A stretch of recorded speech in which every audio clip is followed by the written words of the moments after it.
Our series on Mark, this time looking at chapter 10, the first 12 verses. Title, Divorce?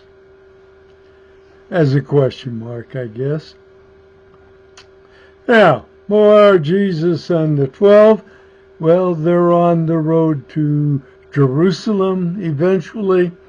May take several months. Some people feel maybe up to 3 months for this trip, and Jesus will fall back into public ministry, dealing with crowds, even though for most of it we believe he is in Perea, east of the Jordan River, not in Israel until the very end. Well, the topic of this session is often treated quickly, quietly, and without any understanding of all of that which lurked behind the curtain. What curtain? The curtain of undiscovered truth. Will we discover something you haven't known before? Hopefully. We'll talk about some of those factors hiding just beyond the veil. Now, Jesus' route described in this first verse has bothered some people because of the amount of public ministry he resumed after the hiatus he took to teach the 12 alone. Most of the teachings we'll examine the next few sessions took place, as I said, outside Israel, we believe. Well, let's look at verse 1. And rising up, he, Jesus, and the 12, went from there, which was probably around Capernaum, to the region of Judea, which would be the region surrounding Jerusalem, although not entirely. That is, some of it would have been the region ascribed to Benjamin. And anyhow, and beyond the Jordan. So he says he's starting probably from wherever he was in Galilee, likely Capernaum, headed toward Judea, going through some parts of Judea, and then moving beyond the Jordan into Perea. And crowds gathered around him again, and according to his custom, he once more began to teach them. So, apparently, Jesus and the group, the 12, headed south from Capernaum. They likely crossed the mountains of Samaria into northeast portions of Judea and Benjamin, and then crossed the Jordan into Perea, maybe as far south as the vicinity of Jericho. There were other sites that could be forded, however you want to say it. North of Jericho, we don't know what the precise map looked like. But, as has been the case all along, Jesus drew crowds almost anywhere he went. And generally, as it says it was his custom, he would teach those crowds about the kingdom of God. There's another connection to keep in mind. When he crossed into Perea, where was he? He was in a region under the rule of Herod Antipas, who had previously executed John the Baptist, and who had wondered whether Jesus might be J.B. raised from the dead. Well, we don't know that there was a connection for sure. Where Jesus was aware of it or what, we don't know. But we're just passing that particular piece of information.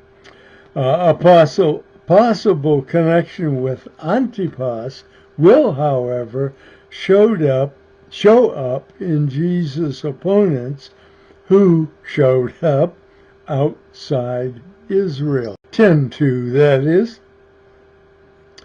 Mark 10:2, and some Pharisees came up to him, Jesus, testing him, and began to question him whether it was lawful for a man to divorce a wife.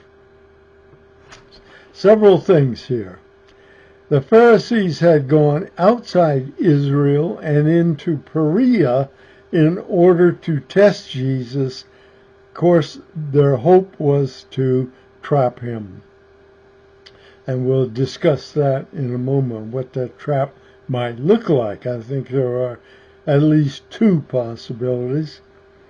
Divorce was an item of dispute even among the Pharisees, not whether it existed as a right in Israel.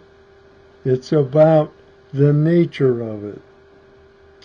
For example, there was a rabbi called Shammai, and his followers, along with himself, held a strict conservative view. Divorce for immoral purposes only. All right? But there was another leading rabbi called Hillel who held the liberal view. Divorce for virtually any reason. So you have, I don't know, was it half and half? I don't really know which, whether one side was bigger than the other. But here you had two leading rabbis with their followers, and what may be the case and the hope of the Pharisees is that Jesus will pick one of these two and say he's right. And once he does this, if he says Shammai is right, then all of Hillel's followers will have nothing to do with Jesus, so walk away from it, cutting his popularity, of course. But or if Jesus were to say, well, Rabbi Hillel is right, he's okay, then Shammai's followers would walk away from Jesus. That may have been one of the hopes that the Pharisees had. It was almost universally agreed that divorce was legal in Israel for a man. A man could divorce his wife. The dispute was generally over the proper grounds for a divorce. We'll talk a little bit more about that along the way. So what was the purpose for the Pharisees' attempts to trap Jesus? Well, they probably, as I was talking about a minute ago, they probably believed that they could cut his popularity by having him take a side in this and lose the other popular or the other followers. So he was going to cut those who favored him and liked him and followed him. They hoped that it would cut into his popularity. But don't forget, there's still Antipas in the background. Perhaps Jesus' answer, maybe this is what the Pharisees were thinking, perhaps Jesus' answer would anger Antipas, who might take Jesus out just like he did JB. Why? Well, again, what was J.B. killed for? Because he told Antipas he was sinning by having Philip's wife, one-time wife, Herodias, as his wife. And so, evidently, Philip divorced Herodias. Antipas married her. J.B. said, no, no, no. There is legislation that would oppose that. You're sinning. Where did the dispute arise from? Deuteronomy 24:1. When a man takes a wife and marries her, and it happens that she finds no favor in the husband's eyes, because he has found some indecency in her, and he writes her a certificate of divorce and puts it in her hand and sends her out from his house. So, what does it sound like?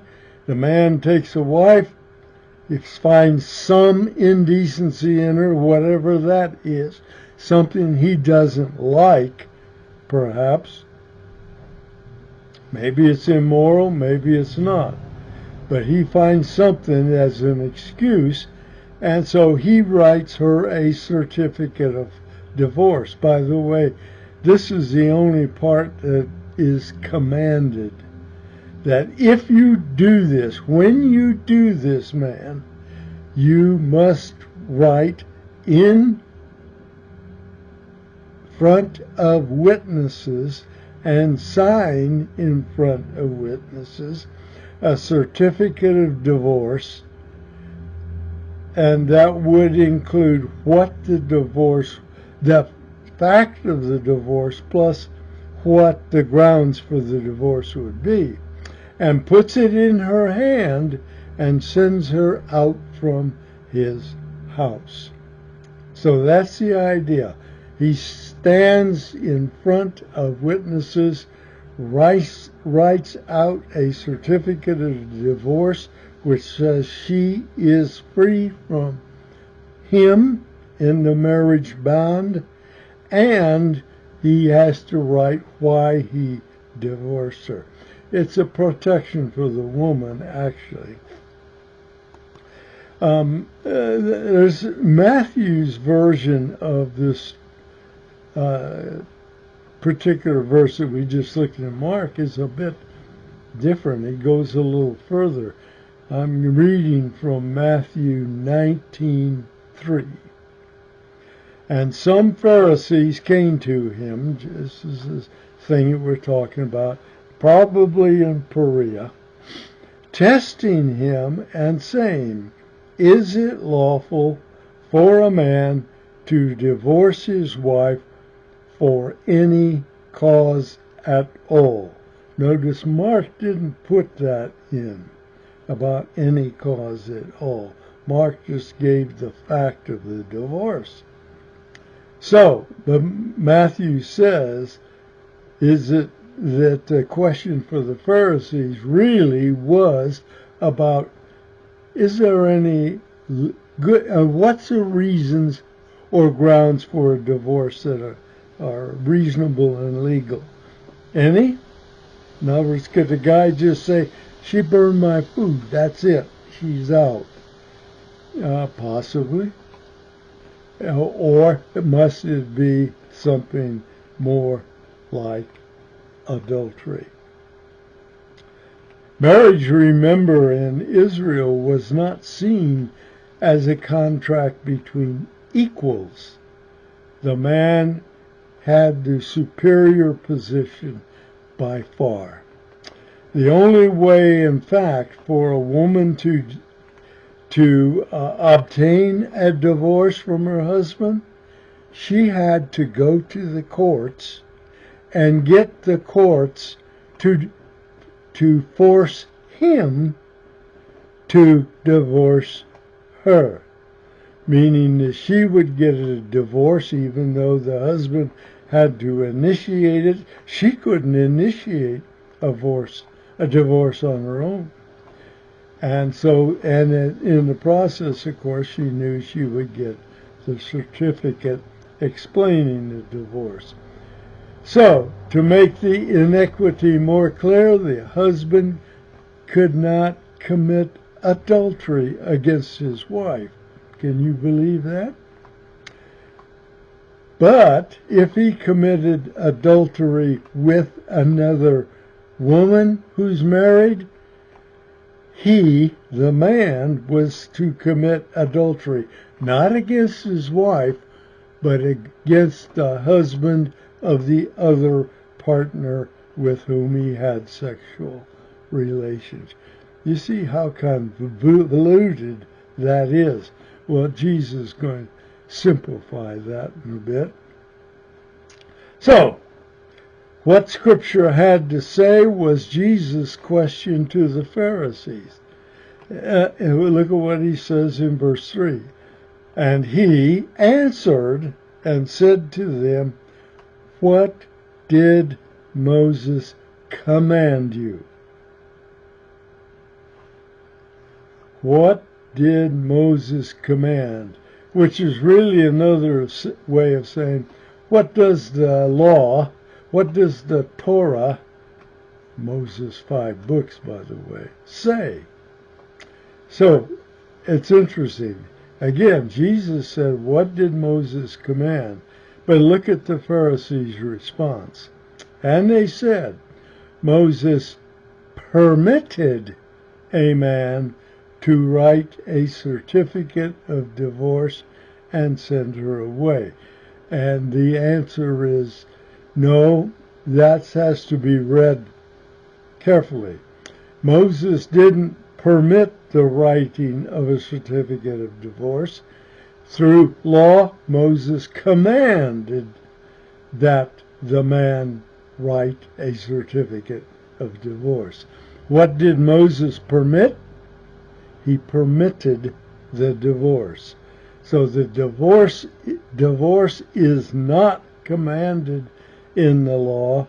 The writing of a certificate of divorce in case divorce takes place was commanded. So divorce itself is permitted, the writing of the certificate commanded. The Pharisees knew that while Moses recognized the legality of a man divorcing his wife, he did not command it, he merely permitted it, introducing some sense of societal restraint and order. Because you know, if something that's possible is legal, it'll happen, perhaps. If something is possible and illegal, you know it's going to happen. So Moses said, we have to be prepared for the fact that men will divorce their wives, legally or not. So let's say what the man must do to keep it somewhat legal. His command was actually, again, for the protection of the woman by commanding the husband to provide a written statement of the fact of the divorce, the grounds for the husband's decision to divorce. Why? So that she could legally remarry and not be subject to execution for adultery if no adultery is charged. So the certificate was for the woman's benefit and protection.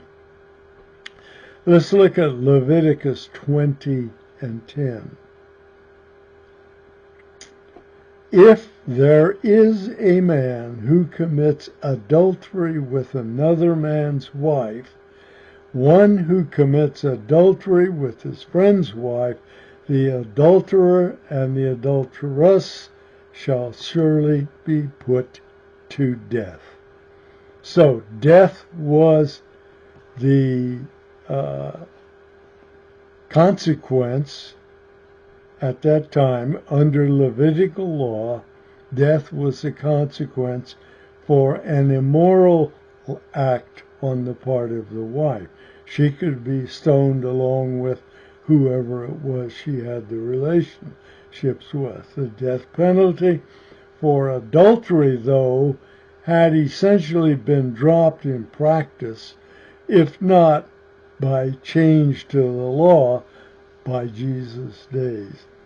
So, by Jesus' day, they normally did not practice the death penalty for adultery, although it was raised by the Pharisees in the one in John 8, is it?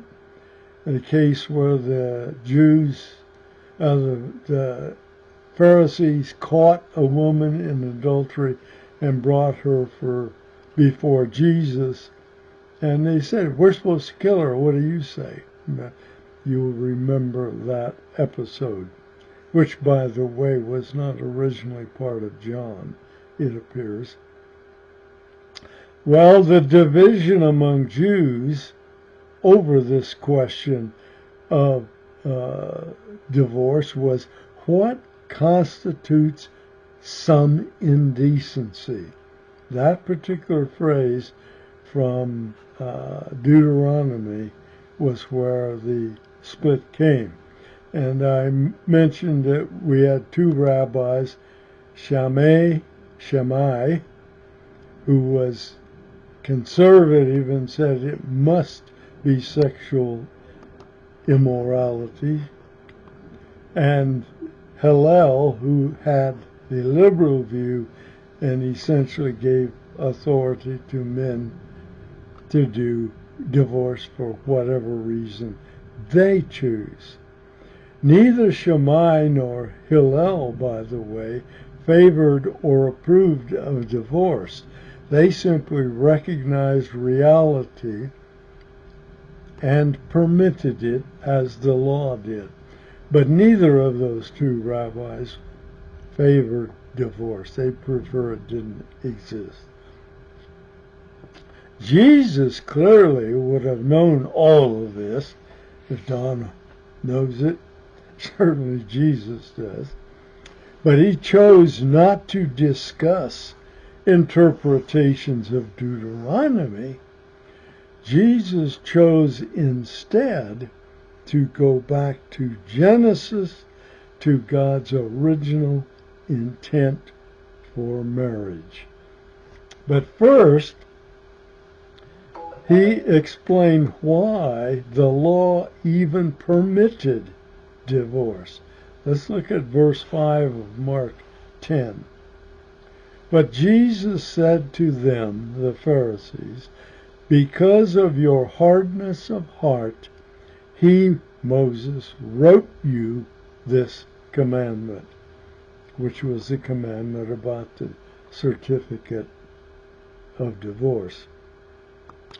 Moses permitted divorce, but he neither authorized it nor instituted it. He did not command divorce.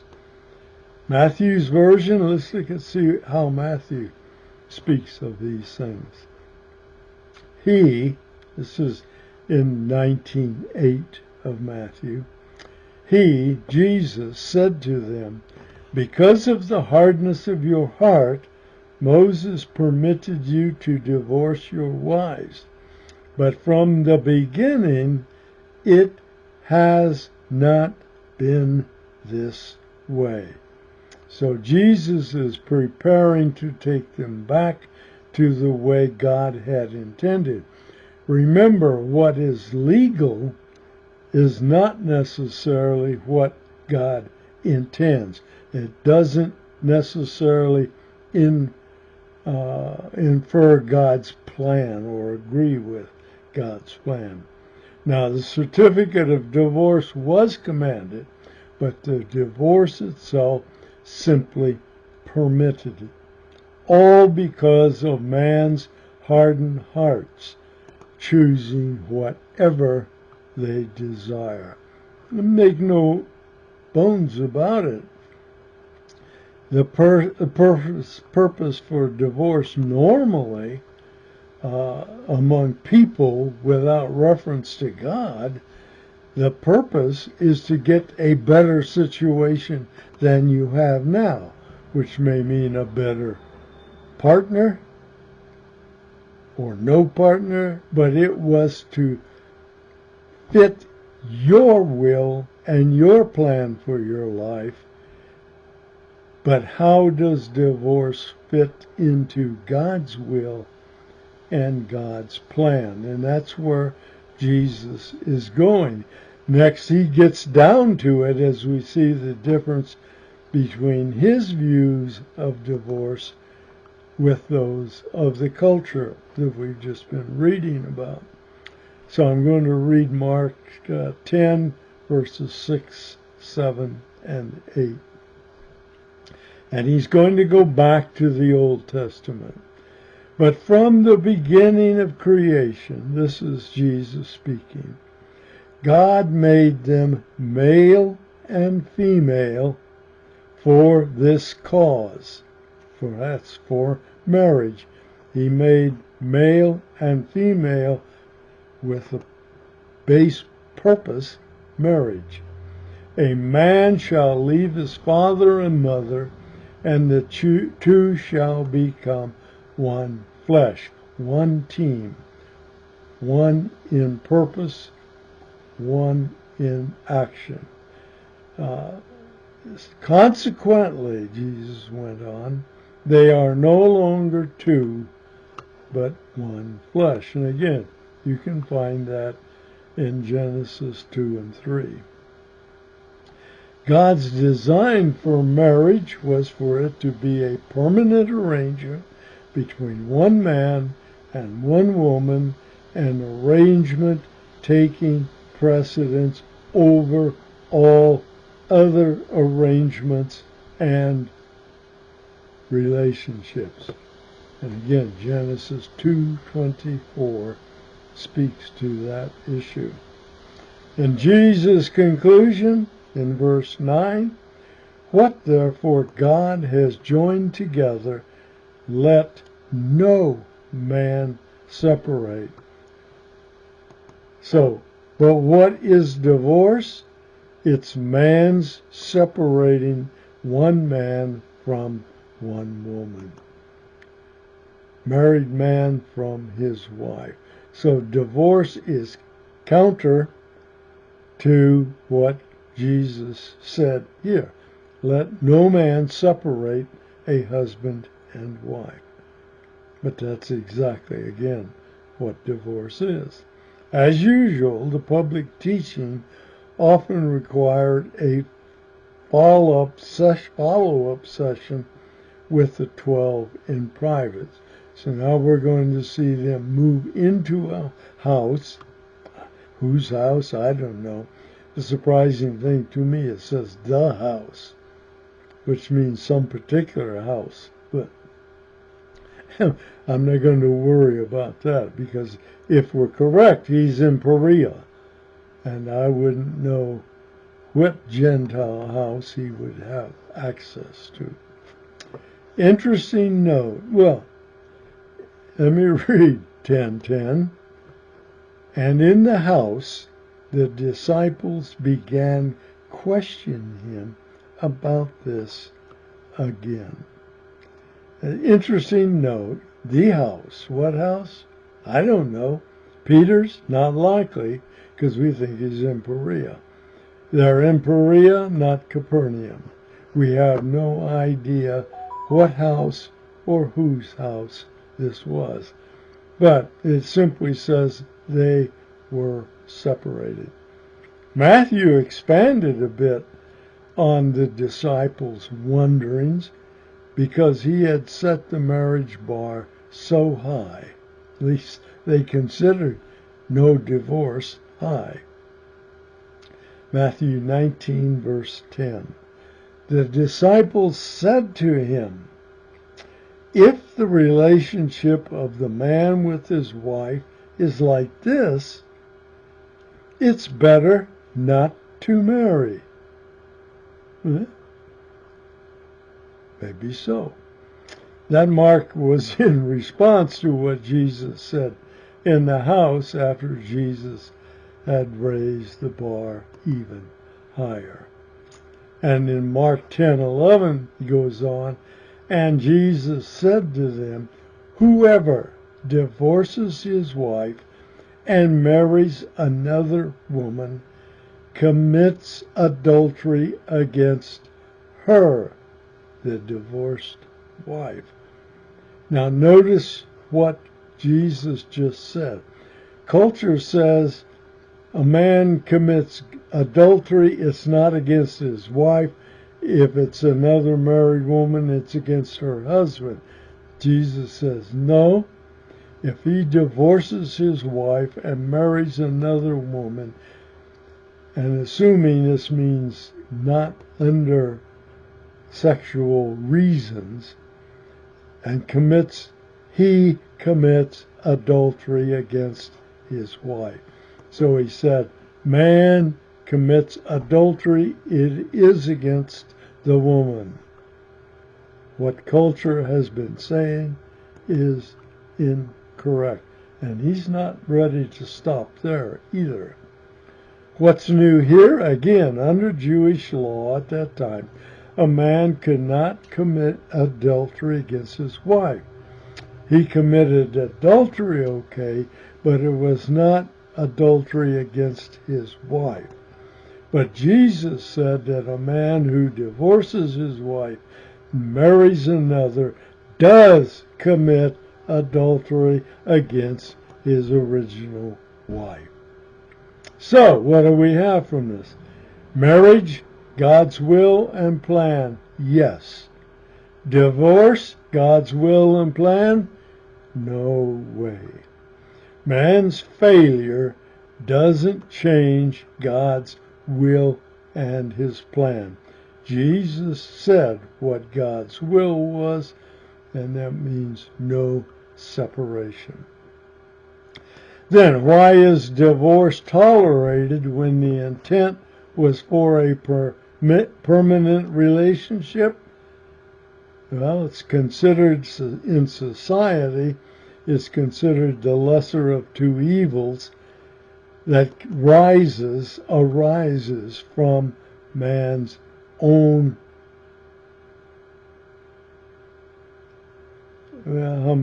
failure, sin, hardened heart, whatever terms you want to read.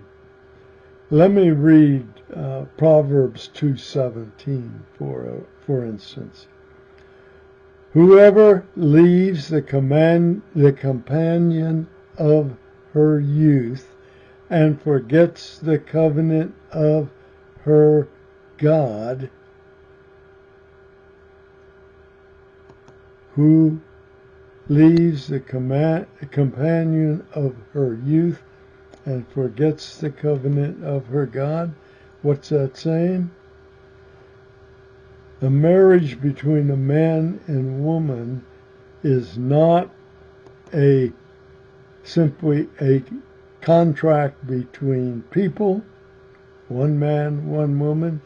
It is a covenant between one man and one woman, and the covenant is a covenant of God and a covenant before God. So marriage is more than convenience. Malachi 2.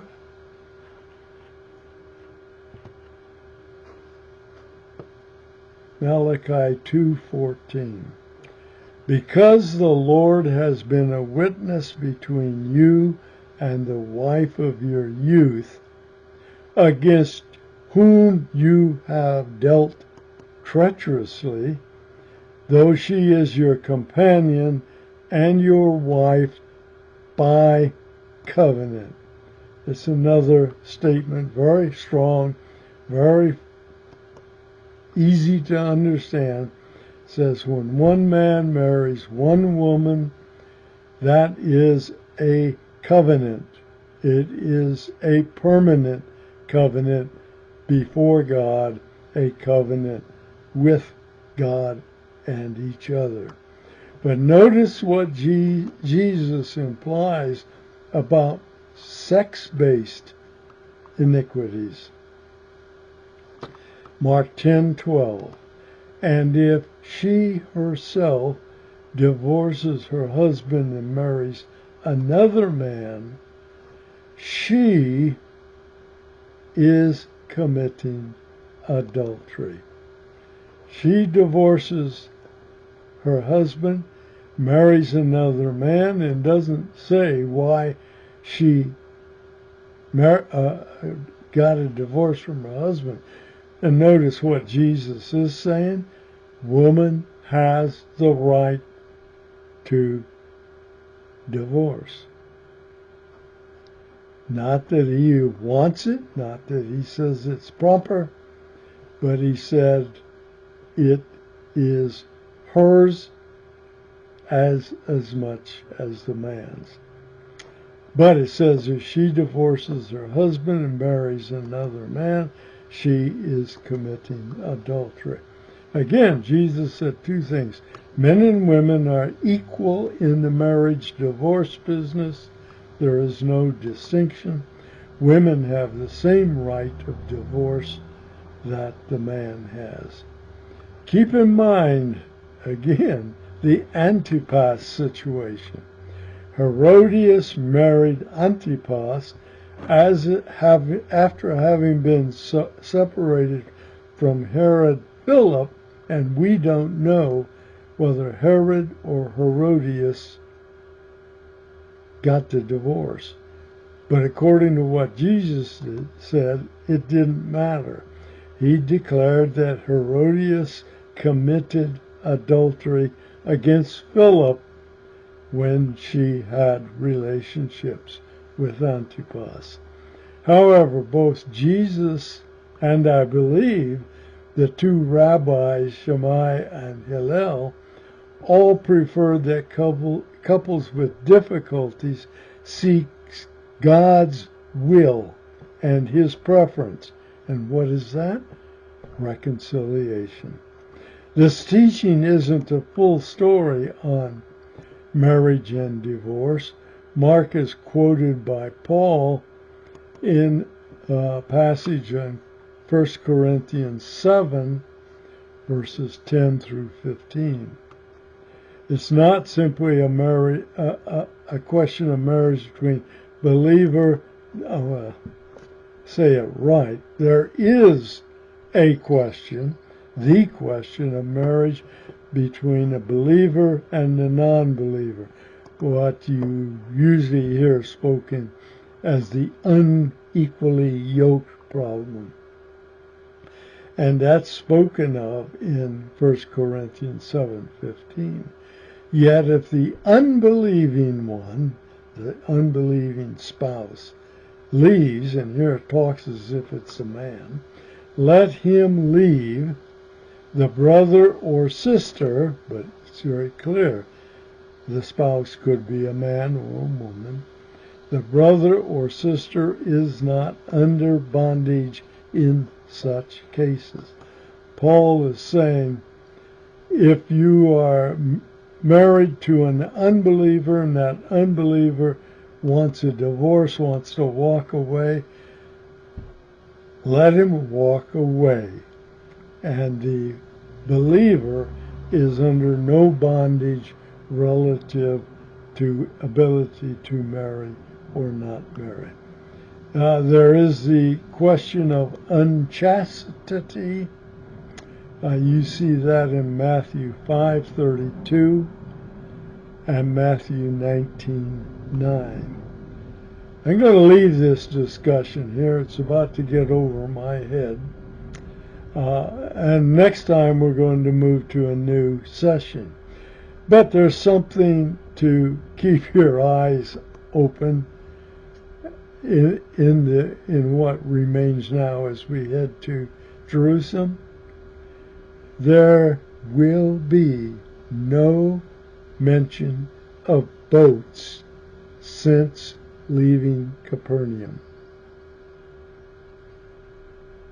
The going over Sea of Galilee in a boat for Jesus and or the 12, that's over apparently. It's all walking by foot. Okay? Well,